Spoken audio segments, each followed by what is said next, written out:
Jimmy McBride. Say the oath again. I think you've done this before. I don't know if it counts before, but we'll do it again. Raise your right hand. Repeat after me. I, Jim McBride. I, Jim McBride, Do solemnly swear. That I will faithfully discharge. The duties of the office Of Director of the Clinton Utilities Board. Of Of the City of Clinton, Tennessee. Which office I'm about to assume.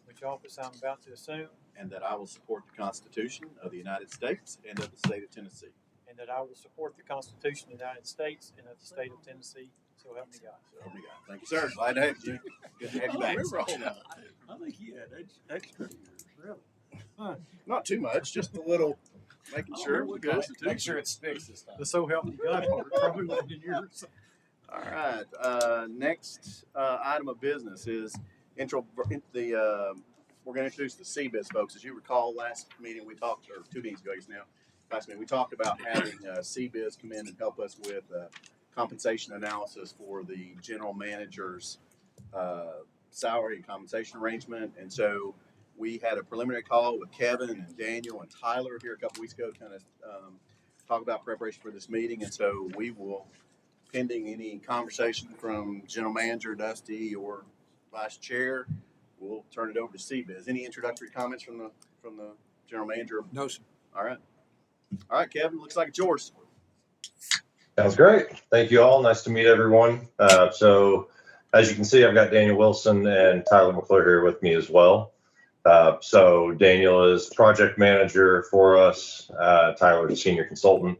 I am the managing director of the executive compensation practice. So we basically make up your team for this project. So just to kind of provide an introduction to the process, and please feel free to interrupt me with questions as I'm talking here. I'll try to be concise for you guys and kind of hit this at a high level. But essentially what we've been tasked with doing is assessing the current compensation arrangements for the general manager position of Clinton Utilities Board. When we go through that process, we're looking at this position relative to similarly situated organizations, geographically centered, et cetera, kind of trying to get a good indication in terms of what other organizations that are the same, similar, tangential to you guys are paying for similar positions at their companies. And so when we go through that process, we're obviously pulling data from a lot of different sources and different places. I always like to start out by saying our data sources are not Google. They are not salary.com or Glassdoor or anything that you guys can readily go out there and just look up on the internet like anybody can. So we actually pay for access to survey sources that are very reputable, that are organization provided, which makes them much more relevant, unbiased data sources, actual information from the companies themselves. So we're aggregating a bunch of different information on a variety of, or I guess the different components of compensation. So we're looking at base salary, we're looking at any other sort of cash compensation, benefit values that the organization is paying to the general manager, and we're looking at that relative to the general marketplace that we aggregate that information from. And then essentially what we do is we report that back to you guys in component by component information. So we'll tell you, here's the base salary of the GM relative to the other GM base salaries. Here's what the company provided benefits are and any other sort of compensation arrangements that might be out there. And we'll provide those in a percentile range. We'll provide some commentary. We provide a little bit of feedback as it relates to our assessment of where the alignment is, and provide you guys essentially with the information you need to make any sort of compensation adjustments that are necessary, but also kind of serves as a, call it for lack of a better term, an insurance mechanism. It sits there. You've gone through a third party, unbiased, independent resource to assess the compensation of the general manager. And that's how you arrived at where you arrived at for compensation package. So it kind of lends a little more credibility to the compensation setting process. So that's it at a kind of 30,000 foot level. I'm happy to answer any questions specifically you might have. Kevin, how long do you think your process is going to take? We talked about that. I'd probably say anywhere, and Daniel and Tyler can correct me where I'm wrong here, but I'd say probably 3 weeks, maybe up to 4. It just kind of depends on how quickly the market data comes together. Questions from the group? Kevin, I have a question. My understanding is the co-ops have publicly available data, but the munis don't necessarily have that data. How will you get that? Just salary surveys? I mean, how does that work? Can you clarify the two things you were asking about, the differences? I didn't hear that quite We right. were told that co-ops, you can go on and get I forget the exact term. It's a, 990. 990. 990. I know, yes. The munis were a little bit, there was harder to find that data. It wasn't published. How do you all get the munis data? So yes, good question. So yes, you are right in terms of co-ops, and disclosure rules require them to file 990s and disclose compensation information there. I think those are somewhat relevant data sources to us. We'll look at them. They tend to lag the market by a couple years if we're lucky. They don't really report the data in as granular of a format as we prefer, but I think they're still important to kind of look at and kind of take stock of. Our main data points come from salary surveys. So as I said, kind of on the front side, it's a lot of these paid for data sources. So we can get very granular to very specific industry levels, very specific geography levels. So that's where we pull our data from. Now, when we pull that data, because of the manner in which it's pulled and some of the regulations surrounding survey data, it does require us to be kind of, I guess the information is held confidential in terms of the actual constituents that make up a certain data point. So that's why it's important for us when we go through this, we're pulling from multiple survey sources. We're not just pulling from one, because we're kind of we're taking each one and looking at it, and we're looking at it in relation to the other to essentially assess each one and the relevance of each data point to make sure we're comfortable that we're getting really statistically valid outcomes from those different data points. Does that answer your question? It does. Thank you. Follow-up question is information we received earlier when we voted on the budget. A lot of the data sources we provided, I think 6 out of 10 were out of state. Do you view your scope as more in the state of Tennessee, or is that how big of a scope, how big of a net do you all cast?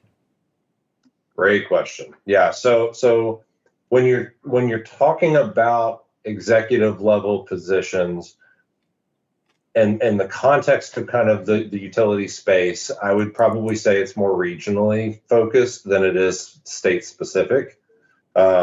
So we're kind of looking at portability of talent across different areas, and generally speaking, you're kind of looking in a couple 100-mile radius of where you guys sit on average. So that's probably going to be where our geographic focus is going to center. Other question I had, sometimes it's hard to compare utilities because of different services, number of customers, number of employees. Do you all just break it down in different parameters there? Because I don't know what the exact answer is. It seems like if you offer different services, one factor that unites them all is number of employees, because more services, I would think more employees. Can you kind of go into that a little bit? Yes. So that one's a little less clear in terms of how. So certain sources are going to allow us to get granular to the point of, we can look at number of full-time employees in an organization. We can look if there are multiple utilities versus a singular focus. Some sources might give us number of people served, household served, that type of information. So it really depends on survey to survey. So kind of circling back again, when we do these multiple survey sources, some sources are going to give us more granular data. Some are going to be a little bit more broad. And so that's why when we do that and we aggregate all that information, we're looking at those in relation to each other. So if I come back and I see something that says, from a revenue perspective, this utility data cut says he should make 500,000, and I have another one that's telling me that in a single utility that serves 250,000 people, it should be 300,000. Why do I have a $200,000 variance? That's going to create some question and cause us to kind of go back to our data and start to look at it. So it's really it really truly is kind of an analysis that we go through behind the scenes of looking at different data points and determining relevance in comparison to all those different factors. Thank you. Anything else, Rob? Jimmy, you got any? No? I know you just stepped into it, so. Steve, you got any? No, we had a good preliminary chat. I'm familiar with some of it. Dave, you got anything? Okay, good. Any other from the management team? Any other questions? No, sir. Well, guys, I guess we appreciate you joining us. Look forward to seeing your work, and I guess we'll hear back from you. Sounds like it may hit this board meeting. It may be right around the time, may end up being the following board meeting, but that'll be a good day to have back. So if there's anything else, we'll let them go and continue the meeting if that's okay. Sounds good. All right. That's great. Thank you, guys. Thanks, everyone. Nice to meet you all. Good to meet you too. Thanks, y'all. Have a good evening. Bye. We do not have anybody here for public comment, so we'll continue on. Minutes are attached. Any modifications or deletions, changes to the minutes? Move to approve. Motion to approve. Is there a second? Second. Second. All in favor, say aye. Aye. Any opposed? Moving to approval of vouchers, please. So moved. You want to review first? You want to just go ahead and, any comments or questions on those? I got a motion from Mr. McNally. Is there a second on those? Second, Mr. McBride. Any discussion on those? Everybody good? All in favor, say aye. Aye. Any opposed? All right, approval of monthly reports. Mr. General Manager? Thank you, Mr. Chairman. We're at year end, so what you're now looking at is the final month of our fiscal year. This is what we hope and have faith that when we do our annual audit, these numbers ought to match up. And if they don't, then Dusty will be on the hot seat like nobody's business. So with that introduction, Dusty, if you'd like to share anything, you're in a very positive position, I know, and it's probably good news. Yeah, I appreciate the extra pressure, Greg. No, just a few things. The electric department continues to be successful in fiscal year 2025 by achieving a net margin of $76,498 for June and an impressive $4,070,000 for fiscal year 2025. This exceeds the forecast by $2,834,000. So very happy with the way this fiscal year turned out. Also wanted to mention a little bit about July. In July, we had 25 days when the high temperature was 90 degrees or above. This is 10 days more than July of last year and 7.5 days higher than the 15-year average for July. The higher than average temperatures resulted in a load factor of 68% for the month, which is 5% higher than July of 2024. Any questions about electric? I'd say August is going to be a little bit higher too, just based on how we started. Yeah. Yeah, there's a good chance. Water and sewer department also had a successful year, achieving a positive change in net assets of $1,255,000. The change was positively impacted in June thanks to the grants we received for the downtown streetscapes project. And since this project is ongoing, we'll continue to see its impact in fiscal year 2026. Obviously, we were a little bit off there this year, and that was, we said we had one of our large customers Yes, began doing some water conservation or something. that's correct. Okay. Okay. Any questions on the financials? Just one thing to note, and I'm glad we've got it in there. Glad to see those days cash continuing to climb. I think I like having, that's part of the strong balance sheet. Also, days cash down at the water and sewer at near 500. Those are all good measures. So I'm glad we're building the cash up. One of the things that we've done, and Dusty recommended, which I thought was a tremendously good idea, is how we account for payroll, where historically with 26 payrolls, 2 months out of the year, we were working with in a 3 payroll month. Right. What Dusty has done is, you did a great job with that. Whatever you did was a great job. But Do we need to just mute our mics? Or? Well, we did for. Oh, that's right. Yeah. I'm sorry, am I talking too loud? No, you're okay. What Dusty did is now he's breaking it down by the day. So when we have a storm, for example, in a month, and we've got our folks out there in overtime, you're not going to lag a month before you see that hit. It's going to actually hit there. So because it's now spread out over every day of the month, and I'm saying this right, Yes. am I not, Dustin? Then it'll be more reflective of the payroll within that month, and we won't see the spike up for the third payroll in the month. That's gone. Is that correct? That's correct. That's good.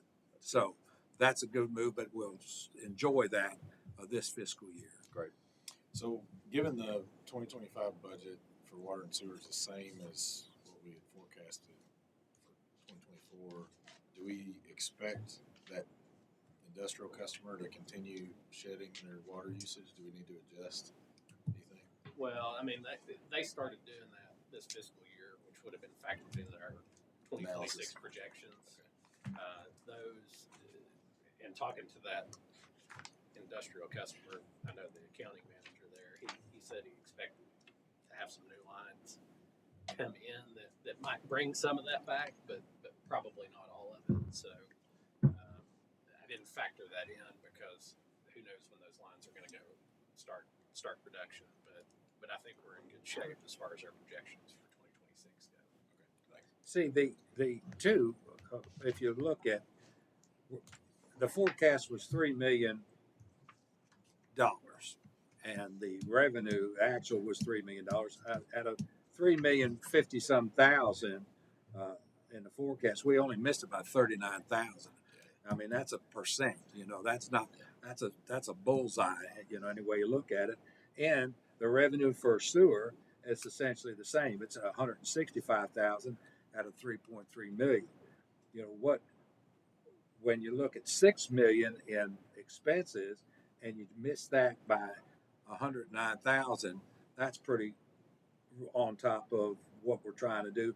What got us, as you see, and made the change is the capital contributions, and that's timing with the cityscapes. So when you say, did you hit well on the budget? Good point.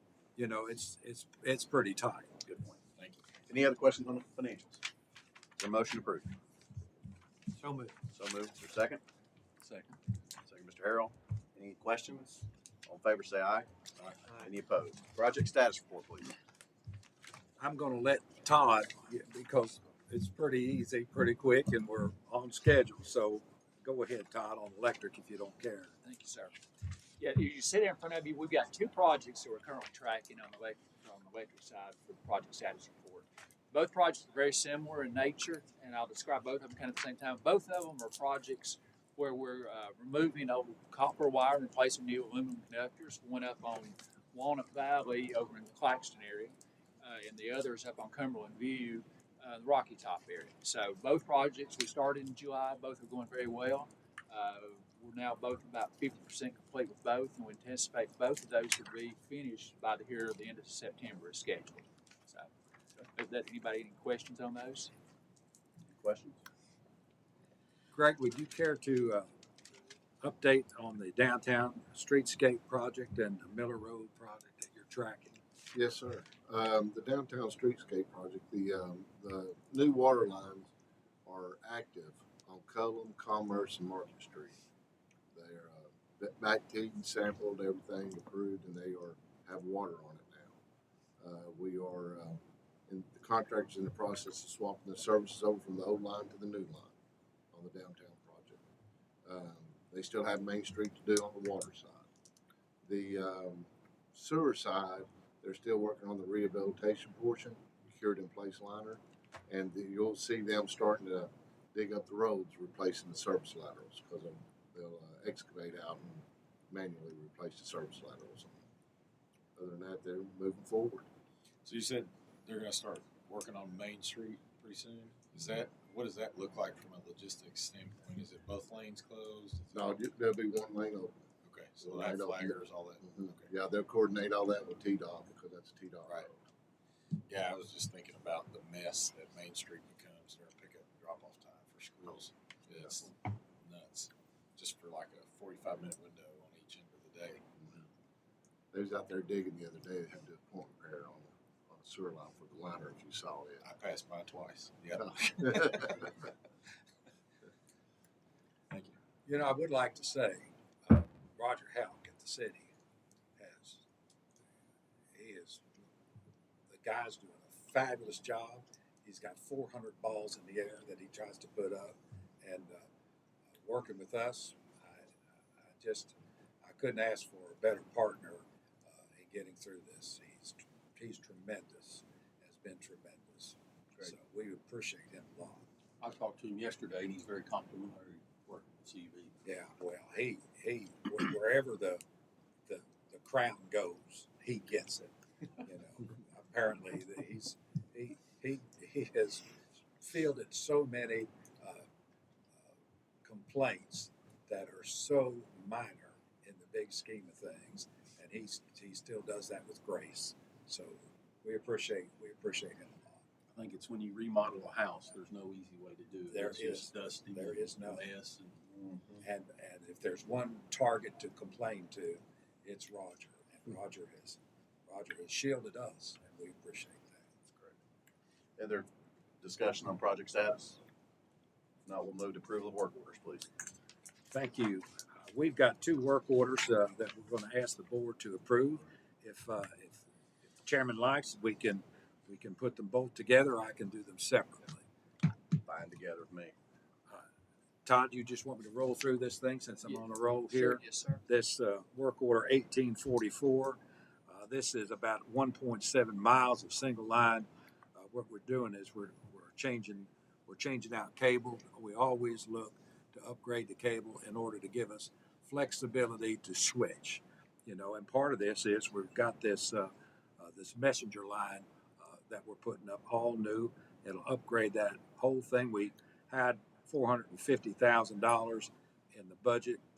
We've done the calculation. We think we're going to be right at that at $445,000. That's going to be on Sequoia Road. Work order 1845 on Greenwood, Vista, and Riverbend. And if Roger Halk was here, he would smile. These transformers are in the poles. They go back to the 60s and 70s. They're antiques now, I think is the word everybody's using. They have to be changed out, but Roger called me, I think it was on the 4th of July, and they had some celebrations going on in one of these transformers. Well, you may remember that, Stephen. Yep. You know, so we're out there trying to fix that thing, and Todd said, well, I believe it's time to upgrade those. I got the lock Yeah. on those. So this is going to do that. We had set aside $200,000 in the budget. When Todd's folks went through the calculation, we believe we can get all of that done for $181,000. So the 2 work orders that you see are for $445,225 for work order 1844 and $181,060 work order 1845. And we recommend the board approve both of those work orders. Any questions or discussion on these 2 work orders? Need a motion to approve both work orders, if that's okay, please. So moved. First, Mr. Harrell, is there a second? Second, Mr. McBride. All in favor, say aye. Any opposed?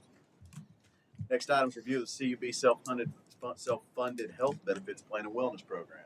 Annually, Mr. Chairman, we try to bring to the board in the month of August where we stack up on our self-insured health program. And Dusty has done a lot of work on that. Dusty, if you don't care to share those results with the board, that would be great. Yeah, I'd be glad to. Overall, I think the self-funded insurance plan continues to be a successful plan for CUB. First chart I want to bring your attention to is the pie chart. This chart provides a clear view of how we fund the plan and those disbursements that we have out of the plan. Each year we obtain a quote for a fully funded plan, which serves as our baseline for funding our self-funded plan. And as of July 2024, we begin the year with a reserve of $2,681,000. We contributed $3,034,000 based off of the fully funded quote, and then we also also added 42,000 in COBRA premiums, which those are premiums paid by former employees and retirees to the reserve, bringing our total reserve funds available for the year to 5,758,000 roughly. The second chart, the disbursements chart, illustrates disbursements from the plan. And in fiscal year 25, we paid $1,775,000 in claims. That's going to include medical, dental, and prescriptions. $100,662 in administrative fees, which are costs to Blue Cross Blue Shield, Delta Dental for access to their network, claim adjustments, and then $202,000 for excess risk. That'd be any claims exceeding $140,000. So at the end of the year, additionally too, we were able to contribute $1,017,000 back to the general fund, which left us with a reserve balance of $2,662,000 at the end of the fiscal year, which was this amount is well above the average of our annual claims for the self-funded plan. Any questions about these charts? What does excess risk mean?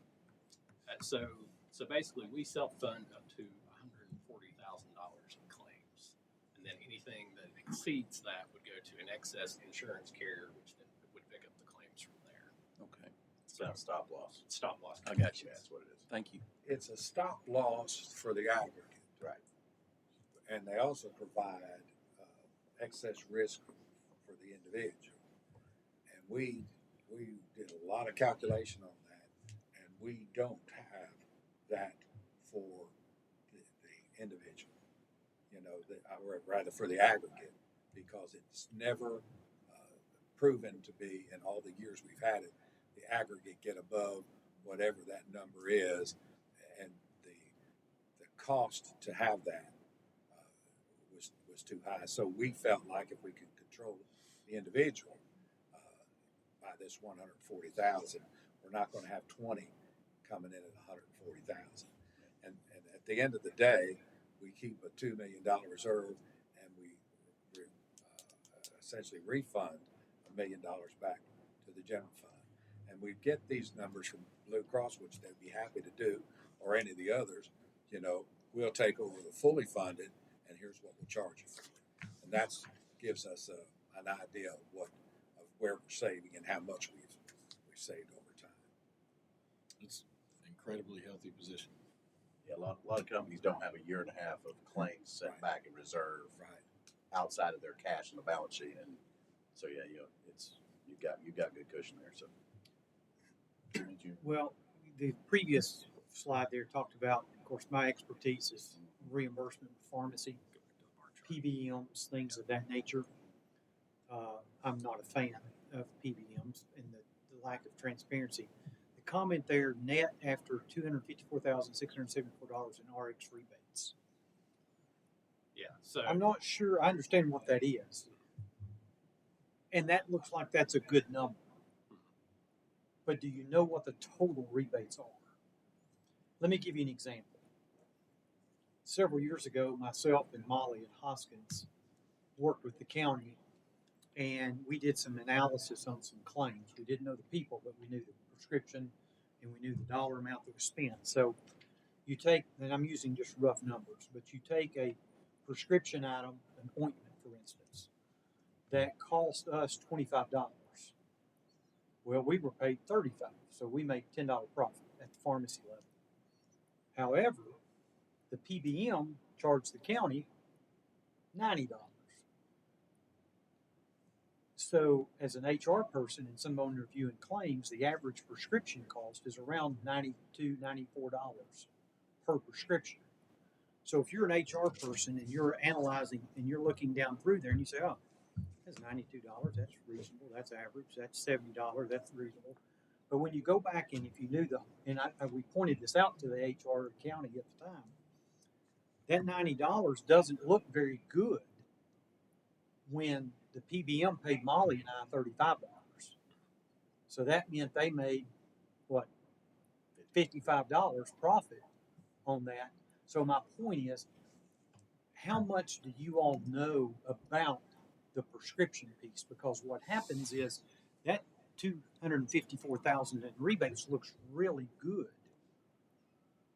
But But it could what be if- 500,000. What if the total rebate was 2 million?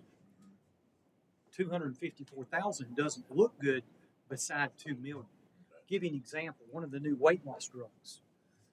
I had a drug rep come and tell me, we were talking, in order for them to be on the formulary, they had to offer a 60% rebate back to the PBM. So you take $1,000 drug, but yet they're going to bill the employer the $1,000 or whoever's paying it. But yet, when it's all said and done, the PBM is going to get back 600. So, what kind of transparency do you have on claim by claim? Or I know there's HIPAA. I'm not talking about people. I'm talking about a 30-gram tube of nystatin. What did CUB pay for that? Yeah, and I don't know. I can ask for that information. He's I've not asked- asking for that specific thing. Right. What he's saying is, do we have a thumb on the pulse of what the actual costs are and what the rebate cost of that is? And is that, Are they if sharing we don't with know you? what it is, then we're not able to determine whether it's good or bad. Correct. And what you're looking at, and we've talked about this, you're investigating. Tell them what we're doing right now. Yeah, so we've been talking to Blue Cross. They've got a program called Sharks that basically your specialty drugs. What they do is they look for the cheapest available route to purchase those specialty drugs. So as opposed to having to play the rebate game, they're looking for the lowest upfront cost. That's kind of something that we're exploring right now. I've asked them for a report on what would those be, how much can we save, and how much are we actually saving after we get the rebates. Well, see, the definition, and I spend hours here. We'll spend 2 more minutes. Sure. The definition of a specialty drug, Blue Cross's definition, and Blue Cross's list of specialty drugs might be this list. Express Scripts might be this list, and Optum's might be this list. So the definition of a specialty drug is whatever drug they want to send you via their own pharmacy mail order, usually. But that's usually high dollar drugs that have high list prices, that have high rebates that they get to hang on to. So I'd be happy to be in the conversation as a board member and a pharmacist to know, because the only thing that made that drug special is because it's and you deal with specialty drugs in your industry. Sometimes they're refrigerated or something like that. I refrigerate insulin. I've got a refrigerator down there that alerts me that, the temperature goes off or the power goes off or falls below. I stored COVID drugs at minus 75 degrees Fahrenheit. So that whole definition of specialty is a cliche, I guess, that they like to use. So, Right. but these are questions you need to ask. I'm not against you. I'm on your side. Most people don't know what questions to ask. Yeah, so for this program, they would tell me what they would consider specialty drugs that would go through this program. So they've got their specialty pharmacy Yes. program, which is different than what the Sharks program is. Right. What we would like, Jim, is if you could spend a little time with us, and what we'll get from you Yes. is an understanding, You just need to know what questions to ask. and then we'll keep you at Yeah. arm's length of that, Yeah. those kind of decisions. One of the things that they talked about is going straight mail order, which I'm opposed to, because we are, everyone and locally is comfortable with the people that they're doing business with. Right. I have a pharmacist who came in on Sunday, to help me with my son, and I would not be. Well, for breaking that it's one of the things you just need to know. And I spoke at Rotary this past week. There's some folks at Rotary that make those type of decisions about health plans and so forth. Yeah. And like you, I don't know if I was dealing with someone dealing with electricity or some sort of electric, you all could help me know what questions to ask. Right. And let me ask the question. So be happy to help you with that. I think it'd be great. And Again, We because would appreciate there, that. there's high dollars. Drugs ain't cheap. Do we need to make a motion to turn Jim loose? Well, No, don't do that. I think the only No. I think the only challenge is you kind of got to, because my assumption is Jimmy's also probably getting some of the, he's probably involved in the play, and so you kind of got to watch Oh, where yeah. that line is. You But I just think if need you to- can That's provide what I'm the saying. questions, He that'd be can, great. he can educate us, Exactly. and then he doesn't have to. Yeah, I don't make the decision. I Right, just say, hey, that's right. this You is get- you this get is some- something to look at. That's Go right. ask them this. And But it's gonna take more than 5 minutes. Yes. Oh yeah, I Yeah. think that'd be great. So if you'd be willing Yeah, to I'd be help, happy and to. y'all could, that'd be wonderful. So, Jim was very helpful when the city went through some I bet. negotiations with insurance companies. So, Cool. yeah. well, good. Well, thank you for offering to do that. Anything else on that? There's no motion, obviously, just a review. Yes, sir. All right. Anything else on that? Thanks for offering to do that. Let's move on to review policy on the seasonal sewer adjustments. I sent you on something because I had a customer call in, and the current policy that we have has so many months of summer, and then the highest amount of water you use in the winter, considered winter months, is the maximum amount of sewer that you'll pay in the summer. The idea behind that is you're watering your lawn, you're filling your pool, whatever. You're using water that's not going back through our system to get treated. But if you fall outside, and the timing on when the meter's read, you fall outside that, and you're now watering your lawn, or you're special, you just put a pool in, and now it's November the 3rd, then that gives you that high water amount that you don't receive the benefit from. You can call in and we'll adjust it for you, but it forces you to call in. So I had a very nice gentleman call in, and we talked about this, and and he waters late into October, and that got him off by his billing cycle. It got him off his bill, so we did an adjustment for him. And I said, I'm going to use not you by name, but this as for me to bring to the board consideration to extend that watering month or summer month from October to the end of November. And that's what I recommend here. And I don't think, in terms of the dollar effect that'll have on the sewer department, it's going to be minimal, but it will provide this benefit for everyone that qualifies, and not just the ones that have to call in special. So that's my recommendation. I've given you the current policy, and then the rewrite, I tried to make it a little less legalese and a little easier to read, but essentially all that's doing is going from May 1st to November 30th instead of from May to October the 30th. I think it makes perfect sense. Any other questions or comments on that? Greg, do you want us to take a formal vote on Yes, that? please, All right. because for this is a policy. All right. I'll make a motion. Mr. McNally, Mr. Crowley made a second. All in favor, say aye. Aye. Any opposed? Thank you. All right. General manager contract discussion, just to give y'all a quick update. Mr. McNally and I met with the general manager here a couple weeks ago to continue the conversations based on the feedback that we have gotten from the board. We have worked on and worked out a draft of an amendment to the disability, which was brought up as part of a concern of how the contract read and what the potential exposure was to CUB if something happened to the general manager and he was unable to perform the duties. So we have worked on that as a draft because it looked a little open-ended, looked a little bit like it may be the full length of the contract. So we have worked on language, and Greg will send that out in a draft form for us to review and look at in advance of the meeting. But bottom line, we were able to reduce that from what would appear to be maybe the full term of the contract down to 1 year. Greg is willing to negotiate that with us, and we felt like that was good.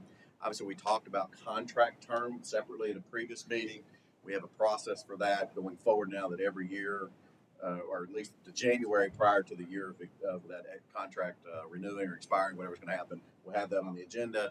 And then obviously in January, we are going to have conversations going into the to the upcoming year regarding performance review and kind of the escalators. We're also working with general manager on goals.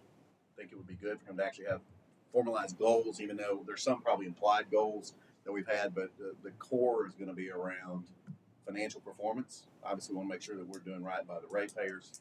Second thing will be more of a kind of a safety / uptime quality. Let's make sure we're up like we should for the ratepayers. So we are working on that. We'll have a draft of that. The intent will be to send that out in advance to the board for review and then discussion here as well. If anybody's got any comments once we get, but we thought it'd be better just to go ahead and get a draft of those down for people to respond to, and then we can discuss it here. If we feel like we want to take action at that meeting, if we want to go back and do some more modifications, we can. But the goal is to get. I don't think it needs to be more than 4 to 6. Personally, I think that's plenty at that level. One of them obviously is going to be financial. One of them obviously is going to be around the ratepayers and making sure we got uptime, and one is going to be around safety and quality. So just making sure that seems to be the bucket. And if we need to make adjustments or modifications, that we can. But we'll bring that back. So that information should be. We're still working on what those numbers are and then give us a baseline as well. But we'll get all that sent out to everybody in advance of the meeting so we can have a discussion on it, either at the next meeting or the following meeting. I mentioned too on the contract, since we're not lawyers, if we could have the Trotto, Ashley, yeah. maybe a Teams call, or if we have a specific question on what does this actually mean, that Yeah, we could. I guess we could do that if we want to. If we want to have that, or we could. Yeah, I think because there's different interpretations on the contract, Exactly. what different sentences meant. Yeah, and I think the other thing, Robbie, on that is as we get ready to get into the contract, whenever that's going to be. If there's something specific to the annual escalators or whatever, I think that's one thing. I do think at some point when that is, not in the January of the renewal term, but maybe in that beginning of that 5th year of the contract, we ought to probably sit down and just kind of look at getting that contract updated to where there are some clarification issues that may feel we need to get reconciled. We kind of got the contract we got right now for that period of time outside the whatever merit increase, whatever you want to call it, there is going to be a modified every year. But I do think you're right. Anywhere we think there's a unclear component of the contract, it's better to have it clarified for everyone. So totally clear with you there. If you think you would like to do that now, that'd be fine. We obviously can't make any changes to it until that gets ready to renew outside of that merit increase or cost of living adjustment in terms of just the annual cycle. But if you'd like to go ahead and do that and have some specific questions, or we could write them up, and send it to her, and send them back, and if there's specific things you'd like to look at as well. Just looking for some guidance on how y'all like to handle. I need a copy. Okay, we'll get you one. Yep. Yeah, I mean, we're in the space right now where a lot or anything that we change has to be mutually agreed upon. That's right. So Yeah. I'm a little hesitant bringing Ashley back in at this point to not create a legal back and forth. That's my only concern. It's going to be hard to negotiate unless the general manager is open to having those conversations. If we're going to do it, the real time to do it's around the cycle when you're getting ready to do going into that 5th year in probably July or August. Start the contract. You guys have the full review of the contract and have everybody look at it to make. And any of these questions we got a list already that have been identified. But if we feel like you wanted clarification on some things quicker, we can consider that. Yeah, I was just talking about the not the 5-year deal. I'm talking about you're talking about opening up the contract for those specific things you mentioned earlier. We might want clarification of what this sentence means. Oh, and I think would you like to? How about this? Would you like to see the language and see if it's clear first that we come to, and then decide whether or not we want to engage a lawyer? Would that be okay? Because that way you've got, like I said, the disability language is going to be pretty clear around. It's not open ended. It's a year period. That's it. And so it has been reduced For that scenario. for that particular scenario. Yes. Yeah. But you're right. There are other pieces that there were some questions But about. we're just looking at that one piece. At that one That's my piece right now, understanding. yeah. The other pieces would be 5 years from today. Right, or 4 years now. But yeah, if you want, while we send this out to everybody, we can have a discussion. Everybody kind of take a look at it, and then decide if there's value to go ahead and doing that now. Or if it's clear enough the way it is, we could take action on this. Then I think we keep that other accumulated list of items where we said, hey, we're not sure it's clear enough. Let's come back and revisit that at the right time. And I do think it needs to be somewhere in the beginning of that 5th year of the contract, whether it's July or January, but in that window of the fall, definitely. Because Yeah, so we had said January of 2030 Right. would be when we would definitely get it on the books. So you're thinking maybe July of 2029. yeah, more just maybe where we do workshop, whatever, but somewhere between there and December, just because I think we have a notice period of renewal that we don't want to miss the window on. Right. And I think we want to give ourselves enough time, at least I would suggest 90 days prior to that window, to make sure that we have any discussion points, any clarifications we need. So let's kind of tighten that timeline up when the contract gets ready to do. So kind of lay And that out. the only mechanism for that is because the contract does not call for a vote. We just have that in the minutes that we're going to do that. Correct. Because we may not be on this board Good 5 years from today, Correct. 4.5 years So from the today. contract renews 2035? 2030. 2030, 2030. Yeah, 2030. What day? I mean, what month? It'd be the end of Yeah, June. June 30. And I- July 1 or is it whatever. July 1 is when the new fiscal year or whatever. yeah, and I think it was a 90-day notice period. Am I correct? Yeah. So if you decide Prior to yeah, June 30. 90 days in writing Yeah. before June, in right. June. So one could argue if you gave notice March 31st, you wanted to negotiate the contract. I think that would work. And then the question is, when do you want to start the discussion process? You can notice them anytime prior to that. It's just a matter then of what. I hate to compress that into a 90-day window for anybody. I think that's wrong. And I think the other part of it is, does maybe that January to March timeframe gives you enough window to work on everything you want to get done? So maybe 6 months is enough. But I think come July of that previous year, we got to be thinking about it. I think that's the key. And get it on the calendar, and then just have it. So do we need to have a motion that's in the minutes in I July? think we already did we already put it in there? We Or did we have a well, motion? we I got don't one think for we did January. July. I think we Yeah, did January. we have one for January 2030. Oh, we did one there. We did do. So it's in that one. So we got that would give us 6 months window. With a 90, which we're only required to No, do it's that. not a 6 month window. No, it would be January to June 30, but it's a 90-day notice from July 1 that we'd have to give them, right? April 1 or No, 6 Yeah, months.